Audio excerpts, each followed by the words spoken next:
Après la pluie, le beau temps était de retour ce dimanche sur la promenade des Anglais pour le départ de la course cycliste homme. Cette année est une grande première pour la discipline car c'est la première fois qu'elle figure au programme des Jeux de la francophonie. 17 nations étaient représentées comme la France bien sûr, mais également Haïti, le Canada, le Gabon, la Belgique ou encore la Côte d'Ivoire. Près de 90 coureurs, tous âgés entre 18 et 23 ans, étaient sur la ligne de départ. Parmi eux, Nicolas D'Angelo. Vous avez pu découvrir ce jeune monégasque lors des Jeux des petits États d'Europe au Luxembourg ou aux Jeux méditerranéens en Turquie. Et Nicolas a cet avantage de bien connaître le tracé de la course d'aujourd'hui, un tracé de 120 km dans la région niçoise. Bien parti, il sera vite coupé dans son élan par une chute dans les 5 premiers kilomètres.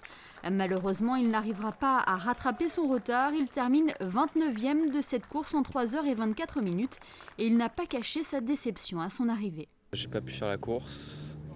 Je me suis pris une chute quasiment dès le départ et j'ai plus revu le peloton et ça a été le début de la galère. Il faut savoir aussi que la préparation de cet objectif c'était un peu compliqué cet été. Après les Jeux Med, on a relâché un petit peu.